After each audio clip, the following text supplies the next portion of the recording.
Adventures of Huckleberry Finn, by Mark Twain, Chapter 1. Notice: persons attempting to find a motive in this narrative will be prosecuted. Persons attempting to find a moral in it will be banished. Persons attempting to find a plot in it will be shot. By order of the author, per G.G., Chief of Ordnance. Explanatory. In this book a number of dialects are used, to wit, the Missouri Negro dialect, the extremest form of the backwoods southwestern dialect, the ordinary Pike County dialect, and 4 modified varieties of this last. The shadings have not been done in a haphazard fashion, or by guesswork, but painstakingly and with the trustworthy guidance and support of personal familiarity with these several forms of speech. I make this explanation for the reason that without it many readers would suppose that all these characters were trying to talk alike, and not succeeding. The Author. The Adventures of Huckleberry Finn.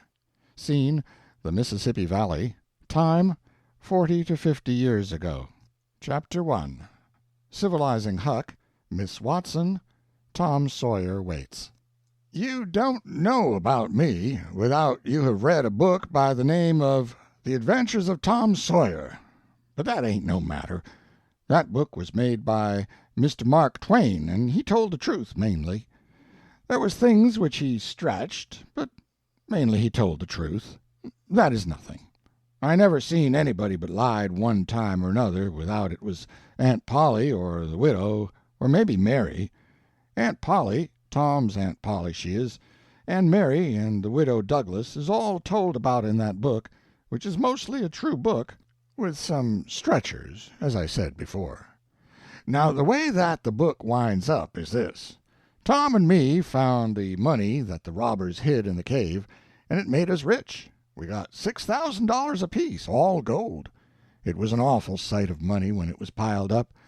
Well, Judge Thatcher he took it and put it out at interest, and it fetched us $1 a day apiece all the year round, more than a body could tell what to do with. The widow Douglas she took me for her son, and allowed she would civilize me. But it was rough living in the house all the time, considering how dismal regular and decent the widow was in all her ways. And so when I couldn't stand it no longer, I lit out. I got into my old rags and my sugar hogshead again, and was free and satisfied. But Tom Sawyer, he hunted me up and said he was going to start a band of robbers, and I might join if I would go back to the widow and be respectable. So I went back.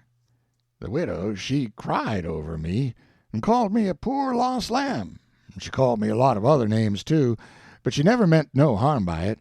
She put me in them new clothes again, and I couldn't do nothing but sweat and feel all cramped up. Well, then, the old thing commenced again. The widow rung a bell for supper, and you had to come to time. When you got to the table, you couldn't go right to eatin', but you had to wait for the widow to tuck down her head and grumble a little over the victuals, though there warn't really anything the matter with them. That is, nothing, only everything was cooked by itself. In a barrel of odds and ends it is different. Things get mixed up, and the juice kind of swaps around, and the things go better. After supper she got out her book and learned me about Moses and bulrushers, and I was in a sweat to find out all about him. But by and by she let out that Moses had been dead a considerable long time. So then I didn't care no more about him, because I don't take no stock in dead people. Pretty soon I wanted to smoke, and asked the widow to let me, but she wouldn't. She said it was a mean practice and wasn't clean, and I must try to not do it any more. That is just the way with some people. They get down on a thing when they don't know nothing about it. Here she was a-bothering about Moses, which was no kin to her and no use to anybody, being gone, you see, yet finding a power of fault with me for doing a thing that had some good in it. And she took snuff, too. Of course, that was all right, because she done it herself. Now, her sister, Miss Watson, a tolerable slim old maid with goggles on, had just come to live with her, and took a set at me now with a spelling book. She worked me middlin' hard for about an hour, and then the widow made her ease up. I couldn't stood it much longer. Then for an hour it was deadly dull, and I was fidgety. Miss Watson would say, "Don't put your feet up there, Huckleberry," and "Don't scrunch up like that, Huckleberry, set up straight." And pretty soon she would say, "Don't gap and stretch like that, Huckleberry. Why don't you try to behave?" And then she told me all about the bad place, and I said I wished I was there. Well, she got mad then. But I didn't mean no harm. All I wanted was to go somewheres. All I wanted was a change. I want particular. She said it was wicked to say what I said. Said she wouldn't say it for the whole world. She was going to live so as to go to the good place. Well, I couldn't see no advantage in going where she was going, so I made up my mind I wouldn't try for it. But I never said so, because it would only make trouble and wouldn't do no good. Now she had got a start, and she went on and told me all about the good place. She said all a body would have to do there was to go around all day long with a harp and sing forever and ever. So I didn't think much of it. But I never said so. I asked her if she reckoned Tom Sawyer would go there, and she said not by a considerable sight. I was glad about that, because I wanted him and me to be together. Miss Watson, she kept pecking at me, and it got tiresome and lonesome. By and by they fetched the niggers in and had prayers, and then everybody was off to bed. I went up to my room with a piece of candle and put it on the table. Then I sat down in a chair by the window and tried to think of something cheerful, but it warn't no use. I felt so lonesome I most wished I was dead. The stars were shining, and the leaves rustled in the woods ever so mournful, and I heard an owl way off, hoo-hooing about somebody that was dead, and a whippoorwill and a dog crying about somebody that was going to die. And the wind was trying to whisper something to me, and I couldn't make out what it was, and so it made the cold shivers run over me. Then away out in the woods I heard that kind of a sound that a ghost makes when it wants to tell about something that's on its mind and can't make itself understood, and so can't rest easy in its grave, and has to go about that way every night grieving. I got so downhearted and scared I did wish I had some company. Pretty soon a spider went crawling up my shoulder, and I flipped it off, and it lit in the candle, and before I could budge it was all shriveled up. I didn't need anybody to tell me that that was an awful bad sign and would fetch me some bad luck, so I was scared and most shook the clothes off of me. I got up and turned around in my tracks 3 times and crossed my breast every time, and then I tied up a little lock of my hair with a thread to keep witches away. But I hadn't no confidence. You do that when you've lost a horseshoe that you found instead of nailing it up over the door, but I hadn't ever heard anybody say it was any way to keep off bad luck when you'd killed a spider. I sat down again, a-shaking all over, and got out my pipe for a smoke, for the house was all as still as death now, and so the widow wouldn't know. Well, after a long time I heard the clock away off in the town go boom, boom, boom, 12 licks, and all still again, stiller than ever. Pretty soon I heard a twig snap down in the dark amongst the trees. Something was a-stirring. I sat still and listened. Directly I could just barely hear a meow, meow down there. That was good. Says I, meow, meow, as soft as I could, and then I put out the light and scrambled out the window onto the shed. Then I slipped down to the ground and crawled in among the trees, and sure enough, there was Tom Sawyer waiting for me. Chapter 2. The Boys Escape Jim, Tom Sawyer's Gang, Deep-Laid Plans. We went tiptoeing along a path amongst the trees back towards the end of the widow's garden, stooping down so as the branches wouldn't scrape our heads. When we was passing by the kitchen, I fell over a root and made a noise.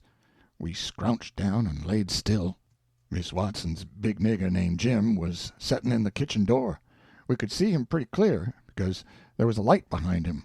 He got up and stretched his neck out about a minute, listening. Then he says, "Who da?" He listened some more. Then he come tiptoeing down and stood right between us. Could have touched him nearly. Well, likely it was minutes and minutes that there weren't a sound, and we all there so close together. There was a place on my ankle that got to itching, but I dasn't scratch it. And then my ear begun to itch, and next my back, right between my shoulders. Seemed like I'd die if I couldn't scratch. Well, I've noticed that thing plenty times since. If you are with the quality, or at a funeral, or trying to go to sleep when you ain't sleepy, if you're anywheres where it won't do for you to scratch, why, you will itch all over in upwards of 1,000 places. And pretty soon Jim says, "Say, who is you? Whar is you? Dog my cats if I didn't hear something. Well, I know what I'm just going to do. I's going to set down here and listen till I hears it again." So he sets down on the ground betwixt me and Tom. He leaned his back up against a tree and stretched his legs out till one of them most touched one of mine. My nose begun to itch. It itched till the tears come into my eyes, but I doesn't scratch. Then it begun to itch on the inside. Next I got to itching underneath. I didn't know how I was going to set still. This miserableness went on as much as 6 or 7 minutes, but it seemed a sight longer than that. I was itching in 11 different places now. I reckoned I couldn't stand it more'n a minute longer, but I set my teeth hard and got ready to try. Just then Jim begun to breathe heavy. Next he begun to snore, and then I was pretty soon comfortable again. Tom he made a sign to me, kind of a little noise with his mouth, and we went creeping away on our hands and knees. When we was 10 foot off, Tom whispered to me, and wanted to tie Jim to the tree for fun. But I said no, he might wake and make a disturbance, and then they'd find out I warn't in. Then Tom said he hadn't got candles enough, and he would slip in the kitchen and get some more. I didn't want him to try. I said Jim might wake up and come, but Tom wanted to resk it. So we slid in there and got 3 candles, and Tom laid 5 cents on the table for pay. Then we got out, and I was in a sweat to get away. But nothing would do Tom but he must crawl to where Jim was on his hands and knees and play something on him. I waited, and it seemed a good while. Everything was so still and lonesome. As soon as Tom was back, we cut along the path, around the garden fence, and by fetched up on the steep top of the hill the other side of the house. Tom said he slipped Jim's hat off his head and hung it on a limb right over him, and Jim stirred a little, but he didn't wake. Afterwards Jim said the witches bewitched him and put him in a trance and rode him all over the state, and then set him under the trees again and hung his hat on a limb to show who done it. And next time Jim told it, he said they rode him down to New Orleans, and after that, every time he told it he spread it more and more, till by and by he said they rode him all over the world, and tired him most to death, and his back was all over saddle boils. Jim was monstrous proud about it, and he got so he wouldn't hardly notice the other niggers. Niggers would come miles to hear Jim tell about it, and he was more looked up to than any nigger in that country. Strange niggers would stand with their mouths open and look him all over, same as if he was a wonder. Niggers is always talking about witches in the dark by the kitchen fire, but whenever one was talking and letting on to know all about such things, Jim would happen in and say, what do you know about witches?" And that nigger was corked up and had to take a back seat. Jim always kept that 5-center piece round his neck with a string, and said it was a charm the devil give to him with his own hands, and told him he could cure anybody with it and fetch witches whenever he wanted to, just by saying something to it. But he never told what it was he said to it. Niggers would come from all around there and give Jim anything they had, just for a sight of that 5-center piece. But they wouldn't touch it, because the devil had had his hands on it. Jim was most ruined for a servant, because he got stuck up on account of having seen the devil and been rode by witches. Well, when Tom and me got to the edge of the hilltop, we looked away down into the village and could see 3 or 4 lights twinkling, where there was sick folks maybe, and the stars over us was sparkling ever so fine. And down by the village was the river, a whole mile broad, and awful still and grand. We went down the hill and found Joe Harper and Ben Rogers and 2 or 3 more of the boys hid in the old tan yard. So We unhitched a skiff and pulled down the river 2 miles and a half to the big scar on the hillside and went ashore. We went to a clump of bushes, and Tom made everybody swear to keep the secret, and then showed them a hole in the hill, right in the thickest part of the bushes. Then we lit the candles and crawled in on our hands and knees. We went about 200 yards, and then the cave opened up. Tom poked about amongst the passages, and pretty soon ducked under a wall where you wouldn't 'a' noticed that there was a hole. We went along a narrow place and got into a kind of room, all damp and sweaty and cold, and there we stopped. Tom says, "Now, we'll start this band of robbers and call it Tom Sawyer's Gang. Everybody that wants to join has got to take an oath and write his name in blood." Everybody was willing. So Tom got out a sheet of paper that he had wrote the oath on and read it. It swore every boy to stick to the band and never tell any of the secrets. And if anybody done anything to any boy in the band, whichever boy was ordered to kill that person and his family must do it, and he mustn't eat and he mustn't sleep till he had killed them and hacked a cross in their breasts, which was the sign of the band. And nobody that didn't belong to the band could use that mark, and if he did, he must be sued, and if he done it again, he must be killed.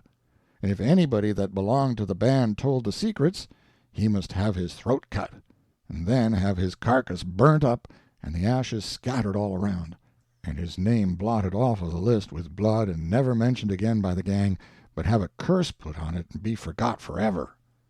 Everybody said it was a real beautiful oath, and asked Tom if he got it out of his own head. He said some of it, but the rest was out of pirate books and robber books, and every gang that was high-toned had it. Some thought it would be good to kill the families of boys that told the secrets. Tom said it was a good idea, so he took a pencil and wrote it in. Then Ben Rogers says, "Here's Huck Finn. He ain't got no family. What you going to do about him?" "Well, ain't he got a father?" says Tom Sawyer. "Yes, he's got a father, but you can't never find him these days. He used to lay drunk with the hogs in the tanyard, but he hain't been seen in these parts for a year or more." They talked it over, and they was going to rule me out, because they said every boy must have a family or somebody to kill, or else it wouldn't be fair and square for the others. Well, nobody could think of anything to do. Everybody was stumped and sat still. I was most ready to cry. But all at once I thought of a way, and so I offered them Miss Watson. They could kill her. Everybody said, "Oh, she'll do. That's all right. Huck can come in." Then they all stuck a pin in their fingers to get blood to sign with, and I made my mark on the paper. "Now," says Ben Rogers, "what's the line of business of this gang?" "Nothing, only robbery and murder," Tom said. "But who are we going to rob? Houses, or cattle, or—" "Stuff! Stealing cattle and such things ain't robbery, it's burglary," says Tom Sawyer. "We ain't burglars. That ain't no sort of style. We are highwaymen. We stop stages and carriages on the road with masks on and kill the people and take their watches and money." "Must we always kill the people?" "Oh, certainly. It's best.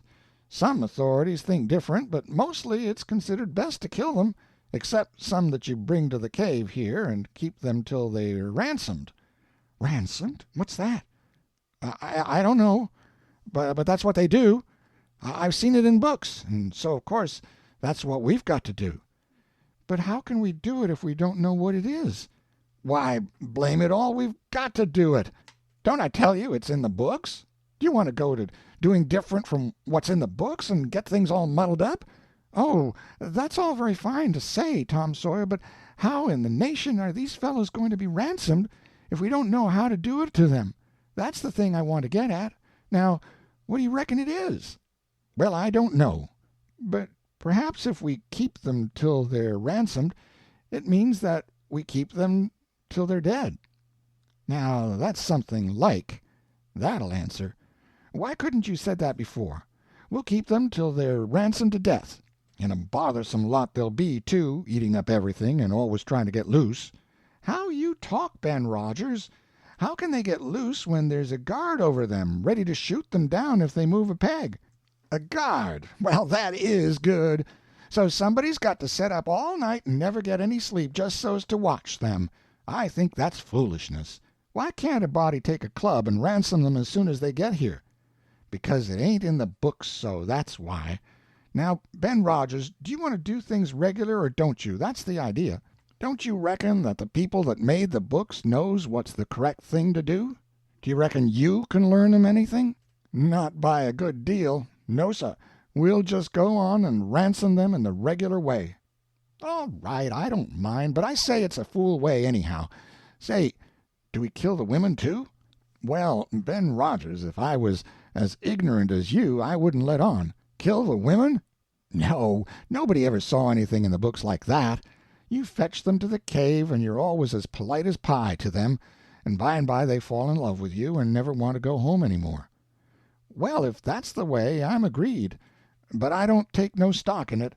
Mighty soon we'll have the cave so cluttered up with women and fellows waiting to be ransomed that there won't be no place for the robbers.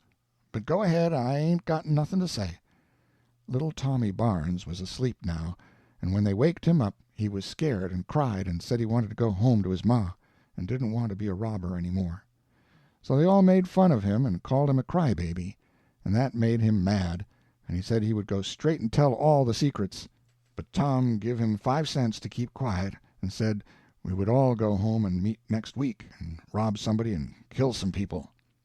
Ben Rogers said he couldn't get out much, only Sundays, and so he wanted to begin next Sunday, but all the boys said it would be wicked to do it on Sunday, and that settled the thing. They agreed to get together and fix a day as soon as they could, and then we elected Tom Sawyer first captain, and Joe Harper second captain of the gang, and so started home. I clumb up the shed and crept into my window just before day was breaking. My new clothes was all greased up and clayey, and I was dog-tired. Chapter 3. A Good Going Over, Grace Triumphant, One of Tom Sawyer's Lies. Well, I got a good going over in the morning from old Miss Watson, on account of my clothes. But the widow she didn't scold, but only cleaned off the grease and clay, and looked so sorry that I thought I would behave a while if I could. Then Miss Watson she took me in the closet and prayed, but nothing come of it. She told me to pray every day, and whatever I asked for I would get it. But it warn't so. I tried it. Once I got a fish line, but no hooks. It weren't any good to me without hooks. I tried for the hooks 3 or 4 times, but somehow I couldn't make it work. By and by one day I asked Miss Watson to try for me, but she said I was a fool. She never told me why, and I couldn't make it out no way. I set down one time back in the woods and had a long think about it. I says to myself, if a body can get anything they pray for, why don't Deacon Wynn get back the money he lost on pork? Why can't the widow get back her silver snuff-box that was stole? Why can't Miss Watson fat up? No, says I to myself, there ain't nothing in it. I went and told the widow about it, and she said the thing a body could get by praying for it was spiritual gifts. This was too many for me, but she told me what she meant. I must help other people, and do everything I could for other people, and look out for them all the time, and never think about myself. This was including Miss Watson, as I took it. I went out in the woods and turned it over in my mind a long time, but I couldn't see no advantage about it, except for the other people. So at last I reckoned I wouldn't worry about it any more, but just let it go. Sometimes the widow would take me one side and talk about Providence in a way to make a body's mouth water. Maybe next day Miss Watson would take hold and knock it all down again. I judged I could see that there was 2 providences, and a poor chap would stand considerable show with a widow's providence, but if Miss Watson's got him, there weren't no help for him any more. I thought it all out, and reckoned I would belong to the widow's if he wanted me, though I couldn't make out how he was a-going to be any better off then than what he was before, seeing I was so ignorant, and so kind of low down and ornery. Pap, he hadn't been seen for more than a year, and that was comfortable for me. I didn't want to see him no more. He used to always whale me when he was sober and could get his hands on me, though I used to take to the woods most of the time when he was around. Well, About this time he was found in the river, drowned, about 12 mile above town, so people said. They judged it was him, anyway. Said this drowned man was just his size, and was ragged, and had uncommon long hair, which was all like pap. But they couldn't make nothing out of the face, because it had been in the water so long it weren't much like a face at all. They said he was floating on his back in the water. They took him and buried him on the bank. But I warn't comfortable long, because I happened to think of something. I knowed mighty well that a drowned man don't float on his back, but on his face. So I knowed then that this warn't pap, but a woman dressed up in a man's clothes. So I was uncomfortable again. I judged the old man would turn up again by and by, though I wished he wouldn't. We played robber now and then about a month, and then I resigned. All the boys did. We hadn't robbed nobody, hadn't killed any people, but only just pretended. We used to hop out of the woods and go charging down on hog drivers and women in carts taking garden stuff to market, but we never hived any of them. Tom Sawyer called the hogs ingots, and he called the turnips and stuff jewelry, and we would go to the cave and powwow over what we had done, and how many people we'd killed and marked, but I couldn't see no profit in it. One time Tom sent a boy to run about town with a blazing stick which he called a slogan, which was the sign for the gang to get together, and then he said he had got secret news by his spies that next day a whole parcel of Spanish merchants and rich Arabs was going to camp in Cave Hollow with 200 elephants and 600 camels and over 1,000 sumpter mules, all loaded down with diamonds, and they didn't have only a guard of 400 soldiers. And so we would lay an ambuscade, as he called it, and kill the lot and scoop the things. He said we must slick up our swords and guns and get ready. He never could go after even a turnip cart, but he must have the swords and guns all scoured up for it, though they was only lath and broomsticks, and you might scour at them till you rotted, and then they weren't worth a mouthful of ashes more than what they was before. I didn't believe we could lick such a crowd of Spaniards and Arabs, but I wanted to see the camels and elephants, so I was on hand next day, Saturday, in the ambuscade. And when we got the word, we rushed out of the woods and down the hill. But there weren't no Spaniards and Arabs, and there weren't no camels nor no elephants. It weren't anything but a Sunday school picnic, and only a primer class at that. We busted it up and chased the children up the hollow, but we never got anything but some doughnuts and jam, though Ben Rogers got a rag doll, and Joe Harper got a hymn book and a tract. And then the teacher charged in and made us drop everything and cut. I didn't see no diamonds, and I told Tom Sawyer so. He said there was loads of them there anyway, and he said there was Arabs there too, and elephants and things. I said, why couldn't we see them then? He said if I weren't so ignorant, but had read a book called Don Quixote, I would know without asking. He said it was all done by enchantment. He said there was hundreds of soldiers there, and elephants, and treasure, and so on, but we had enemies which he called magicians, and they had turned the whole thing into an infant Sunday school just out of spite. I said, all right, then the thing for us to do was to go for the magicians. Tom Sawyer said I was a numbskull. Why, said he, a magician could call up a lot of genies, and they would hash you up like nothing before you could say Jack Robinson. They are as tall as a tree and as big around as a church. Well, I says, suppose we got some genies to help us. Can't we lick the other crowd then? How are you going to get them? I don't know. How do they get them? Why, they rub an old tin lamp or an iron ring, and then the genies come tearing in, with the thunder and lightning a-ripping around and the smoke a-rolling, and everything they're told to do they up and do it. They don't think nothing of pulling a shot tower up by the roots and belting a Sunday school superintendent over the head with it, or any other man. Who makes them tear around so?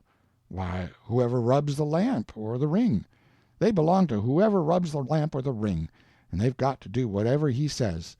If he tells them to build a palace 40 miles long out of diamonds, and fill it full of chewing gum or whatever you want, and fetch an emperor's daughter from China for you to marry, they've got to do it, and they've got to do it before sunup next morning, too. And more, they've got to waltz that palace around over the country wherever you want it, you understand. "Well," says I think they are a pack of flatheads for not keeping the palace themselves, 'stead of fooling them away like that. And what's more, if I was one of them I would see a man in Jericho before I would drop my business and come to him for the rubbing of an old tin lamp." "How you talk, Huck Finn! Why, you'd have to come when he rubbed it, whether you wanted to or not." "What! And I as high as a tree and as big as a church? All right, then, I would come, but I lay I'd make that man climb the highest tree there was in the country." "Shucks, it ain't no use to talk to you, Huck Finn. You don't seem to know anything, somehow. A perfect saphead." I thought all this over for 2 or 3 days, and then I reckoned I would see if there was anything in it. I got an old tin lamp and an iron ring, and went out in the woods and rubbed till I sweat like an Injun, calculating to build a palace and sell it. But it weren't no use, none of the genies come. So then I judged that all that stuff was only just one of Tom Sawyer's lies. I reckon he believed in Arabs and elephants, but as for me, I think different. It had all the marks of a Sunday school. Chapter 4, Huck and the Judge, Superstition. Well, 3 or 4 months run along, and it was well into the winter now. I had been to school most all the time, and could spell and read and write just a little, and could say the multiplication table up to 6 times 7 is 35, and I don't reckon I could ever get any further than that if I was to live forever. I don't take no stock in mathematics anyway. At first I hated the school, but by and by I got so I could stand it.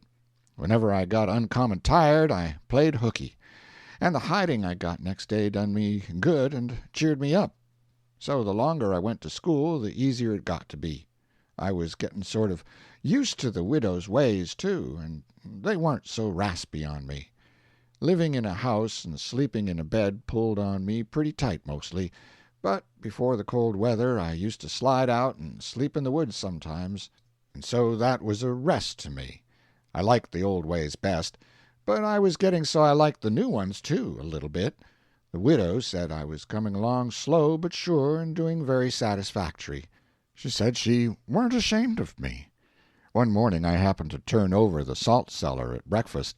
I reached for some of it, as quick as I could, to throw over my left shoulder and keep off the bad luck. But Miss Watson was in ahead of me and crossed me off. She says, "Take your hands away, Huckleberry. What a mess you are always making." The widow put in a good word for me, but that warn't going to keep off the bad luck, I knowed that well enough. I started out after breakfast, feeling worried and shaky and wondering where it was going to fall on me, and what it was going to be. There is ways to keep off some kinds of bad luck, but this wasn't one of them kind, so I never tried to do anything, but just poked along low-spirited and on the watch-out. I went down to the front garden and clumb over the stile where you go through the high board fence. There was an inch of new snow on the ground, and I seen somebody's tracks. They'd come up from the quarry and stood around the stile a while, and then went on around the garden fence. It was funny they hadn't come in, after standing around so. I couldn't make it out. It was very curious, somehow. I was going to follow around, but I stooped down to look at the tracks first. I didn't notice anything at first, but next I did.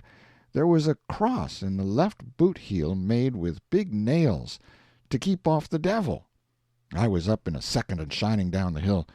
I looked over my shoulder every now and then, but I didn't see nobody. I was at Judge Thatcher's as quick as I could get there. He said, "Why, my boy, you are all out of breath. Did you come for your interest?" "No, sir," I says. "Is there some for me?" "Oh, yes, a half-yearly is in last night. Over $150. Quite a fortune for you. You'd better let me invest it along with your 6,000, because if you take it you'll spend it." "No, sir," I says. "I don't want to spend it. I don't want it at all, nor the 6,000 nother. I want you to take it. I want to give it to you, the 6,000 and all." He looked surprised. He couldn't seem to make it out. He says, "Why, what can you mean, my boy?" I says, "Don't you ask me no questions about it, please. You'll take it, won't you?" He says, "Well, I'm puzzled. Is something the matter?" "Please take it," says I. And don't ask me nothing, then I won't have to tell no lies." He studied a while, and then he says, "Oh, I think I see. You want to sell all your property to me, not give it. That's the correct idea." Then he wrote something on a paper and read it over, and says, "There, you see it says, 'For a consideration.' That means I have bought it of you and paid you for it. Here's $1 for you. Now you sign it." So I signed and left. Miss Watson's nigger, Jim, had a hairball as big as your fist, which had been took out of the fourth stomach of an ox, and he used to do magic with it. He said there was a spirit inside of it, and it knowed everything. So I went to him that night and told him pap was here again, for I found his tracks in the snow. What I wanted to know was what he was going to do, and was he going to stay. Jim got out his hairball and said something over it, and then he held it up and dropped it on the floor. It fell pretty solid, and only rolled about an inch. Jim tried it again, and then another time, and it acted just the same. Jim got down on his knees and put his ear against it and listened. But it warn't no use. He said it wouldn't talk. He said sometimes it wouldn't talk without money. I told him I had an old slick counterfeit quarter that warn't no good because the brass showed through the silver a little, and it wouldn't pass nohow, even if the brass didn't show, because it was so slick it felt greasy, and so that would tell on it every time. I reckoned I wouldn't say nothing about the $1 I got from the judge. I said it was pretty bad money, and maybe the hairball would take it, because maybe it wouldn't know the difference. Jim smelt it, and bit it, and rubbed it, and said he would manage so the hairball would think it was good.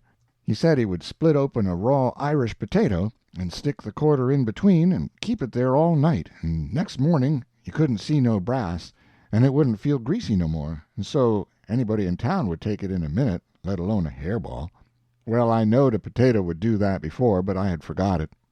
Jim put the quarter under the hairball, and got down and listened again. This time he said the hairball was all right. He said it would tell my whole fortune if I wanted it to. I says, go on.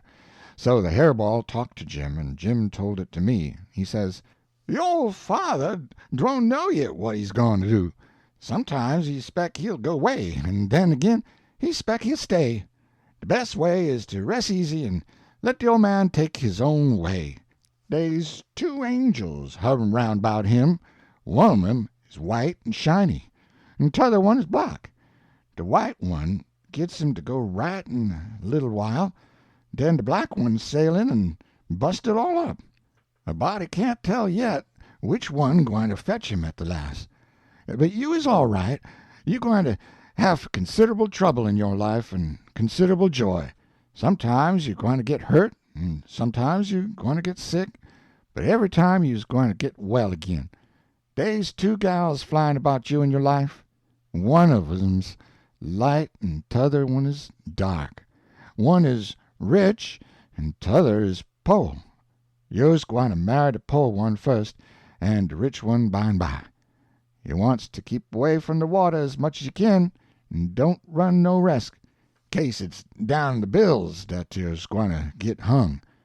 When I lit my candle and went up to my room that night, there sat pap, his own self.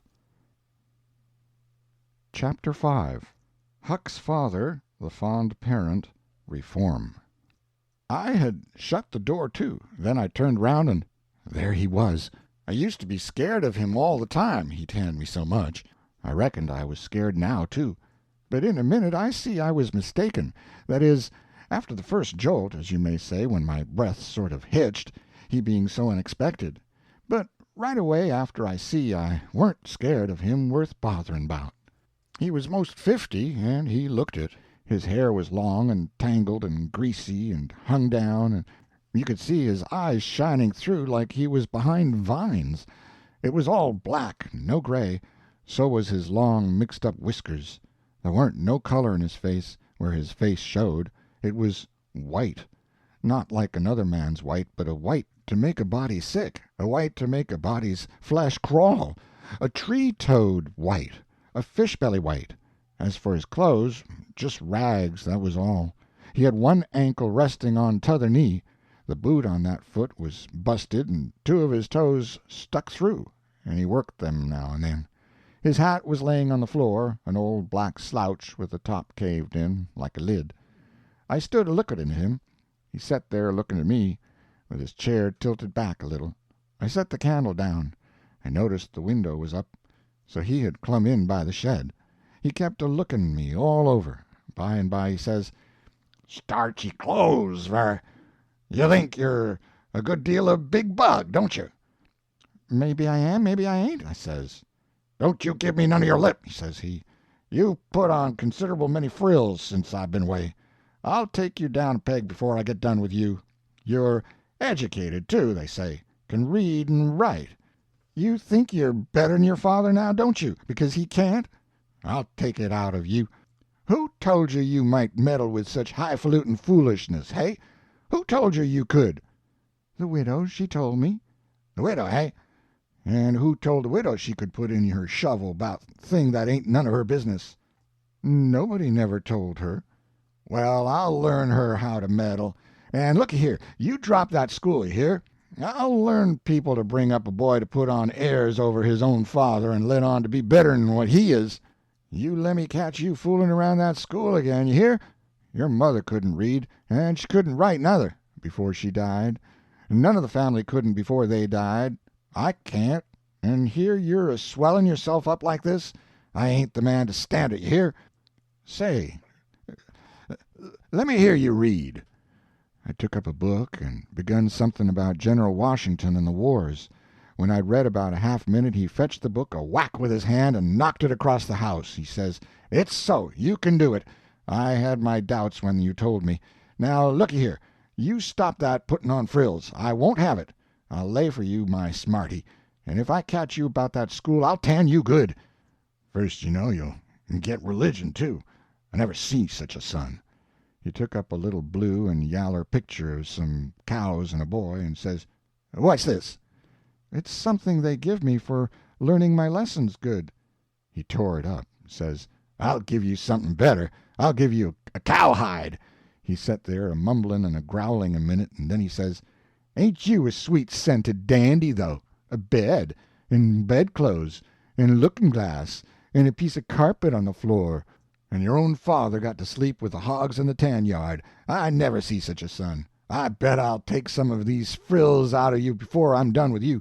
Why, there ain't no end to your airs. They say you're rich. Eh? How's that?" "They lie, that's how." "Looky here, mind how you talk to me. I'm a-standing about all I can stand now, so don't give me no sass. I've been in town 2 days, and I hain't heard nothing but about you being rich. I heard about it way down the river, too. That's why I come. You get me that money tomorrow. I want it." "I ain't got no money." "It's a lie. Judge Thatcher's got it. You get it. I want it." "I ain't got no money, I tell you. You ask Judge Thatcher. He'll tell you the same." "All right. I'll ask him. And I'll make him pungle, too, or I'll know the reason why. Say, how much you got in your pocket? I want it." "I ain't got only $1, and I want that to—" "It don't make no difference what you want it for. You just shell it out." He took it and bit it to see if it was good, and then he said he was going downtown to get some whiskey. Said he hadn't had a drink all day. When he got out on the shed he put his head in again and cussed me for putting on frills and trying to be better than him, and when I reckoned he was gone, and he come back and put his head in again and told me to mind about school, because he was going to lay for me and lick me if I didn't drop that. Next day he was drunk, and he went to see Judge Thatcher's and bully-ragged him and tried to make him give up the money, but he couldn't, and then he swore he'd make the law force him. The judge and the widow went to law to get the court to take me away from him and let one of them be my guardian, but it was a new judge that had just come, and he didn't know the old man. So he said the courts mustn't interfere and separate families if they could help it. Said he'd druther not take a child away from its father. So Judge Thatcher and the widow had to quit on the business. That pleased the old man till he couldn't rest. He said he'd cowhide me till I was black and blue if I didn't raise some money for him.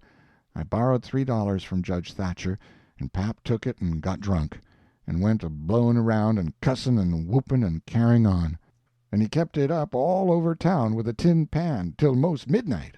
Then they jailed him, and next day they had him before court and jailed him again for a week. But he said he was satisfied, said he was boss of his son, and he'd make it warm for him. When he got out, the new judge said he was a-going to make a man of him.